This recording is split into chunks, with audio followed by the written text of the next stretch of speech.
Rajiv, let's talk about your books now. You've written 4 books, you're writing a few more books.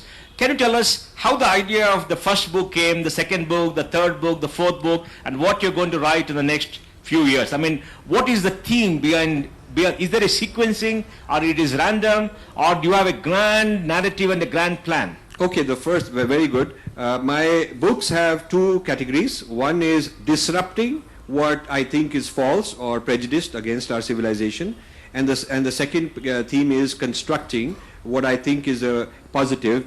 So I do disruption and construction, and sometimes I alternate. So the first book was Invading the Sacred, which was a critique of Western academic psychoanalysis of Hindu deities and symbols and gurus, and it was a very bad or vulgar kind of whole school of thought, which I must say, as a result of my work, as a result of the support I got from many of you and others, that those people have subdued. They are not as loud and active as they were, and the kind of following they used to get, the kind of blind faith they used to get from blind following they used to get is no longer the case. So they're kind of on the margins. They're still around, and that's fine. So that was a book which got this whole movement started. Then I wrote Breaking India. By the way, the Kannada edition of Breaking India, which has a foreword by Bhairappa, is going to be launched in 2 weeks.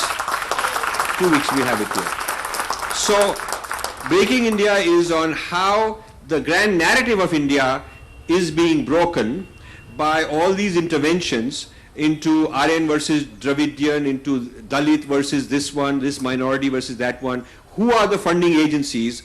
Who are funding all this? Why are they doing it? What is their agenda? And what are the mechanisms by which such training is done to create new intellectual leaders who can be breaking India in an intellectual narrative sense? So that was the second book, and that is done exceedingly well. It's in Tamil, English, Hindi, and will soon be in Kannada. And then the third book was Being Different. Now, Being Different is not a political analysis or consequences, but a philosophical book on what is there about dharma which is special. What is the architecture of dharma? What are the core tenets of dharma which differentiate it from the Western civilization? How would dharma civilization be different than Western civilization, in what are the core ideas? Each chapter, each of those 5 major themes is enough to be a whole book by itself. In fact, my publisher said, you should write 5 books. It's just that I have so many more books to write that I can't take that much time and write 5 separate books. So I put it all into one book, so it's very dense.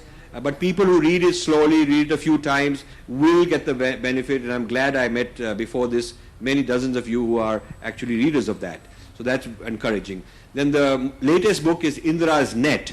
Now, Indra's Net is about the open architecture and how a certain kind of prejudice I'm criticizing a certain prejudice which claims that modern Hinduism is not a continuation of traditional Hinduism, that there is a big disconnect and contradiction between Adi Shankara's Vedanta and Swami Vivekananda and all the Hinduism that follows from Swami Vivekananda. So there is this whole school called Neo-Hinduism which claims that Hinduism is a modern artificial religion, it didn't really exist, and so I'm giving a response to that. So these are my 4 books.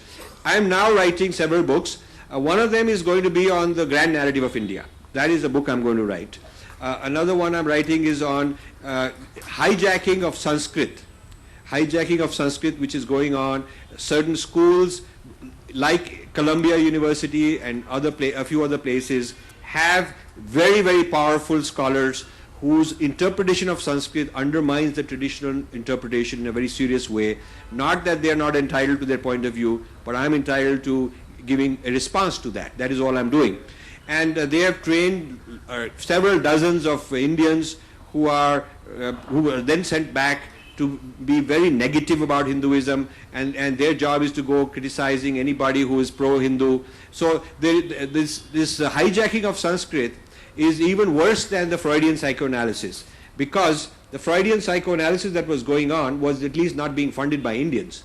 But this hijacking of Sanskrit, these projects there are Indian very wealthy people who innocently, naively, not having read through what's going on, are actually pouring millions of dollars to such scholars, and it encourages their work, which also legitimizes them. They feel, wow, I've got the funding from X and Y person, and I don't want to name the, people here because I'm just trying to give you the principle of all this.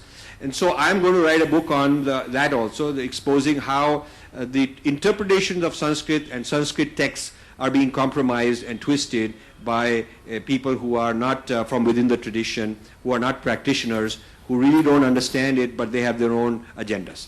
And then I have several volumes on what I call the U-turn theory and the digestion of Hindu civilization into other civilizations, where I'm explaining the contributions of our civilization which have been taken and adapted and digested into other civilizations without acknowledging the source, like the origins of mathematics, including calculus, a lot of astronomy, a lot of medicine. Algebra. Yes, algebra. You know, Al-Jabr is a man, Al-Jabr, who writes a book which starts out by saying that this is a translation from these Indian languages into Arabic. And this Al-Jabr's book, centuries later, Europeans discover it and translate it into Latin, and then they start calling this knowledge Algebra. So this Algebra is Al-Jabr's knowledge. But Al-Jabr himself acknowledged that this is Indian knowledge. So there's a lot of stuff like that. The earliest Western, European, when they study the history of taxonomy of plants, it was done by somebody. And then when you look at his biography, he was hired by the head of the director of the Dutch East India Company. And this guy had collected all these herbs. In Kerala. He'd taken all these herbs and he had gardens, and he'd hired this fellow to come and study this and classify the plants, and this is called the origin of taxonomy, but they don't give credit to us. They claim that they discovered taxonomy. And one of the very early books on botany, which is in Dutch, it's either Dutch or Danish, one of those two, is in Harvard. And I've seen that. I'm trying to get a scan. I haven't succeeded yet. But that is a book where it's handwritten, and it is considered the earliest work on botany, the classification of plants. In the first page, it says this is a translation of the following Malayali text. Apupai. Yeah, this is what it says. Yeah, Apupai. Now, for 20 years, I'm going around doing all this forensic work. Everywhere I go, I get people who say, I know this. I go, okay, let's go together and find it. So I go running around chasing these leads. And I've got a huge archive of materials of this sort. Some of it never published, very original kind of stuff. All the way to modern times, when the study of Hindu and Buddhist thought and practice is the basis of modern neuroscience and modern cognitive science. And there'll be Nobel Prizes in the next 10 years claimed by Westerners for making big breakthroughs in this discovery of brain and mind and whatnot. But when you look at their biographies, who they learned it from and who that they learned it from, it's invariably that the person learned it from some technique from a Hindu guru in Rishikesh or something, or a Buddhist, they got initiated into Buddhism, they studied that for all their lives. So how the Dharma traditions are feeding the modern mind sciences is a very, very big story. So I'm going to produce 6-7 volumes on this U-turn theory and digestion. And there's many other things I also want to do.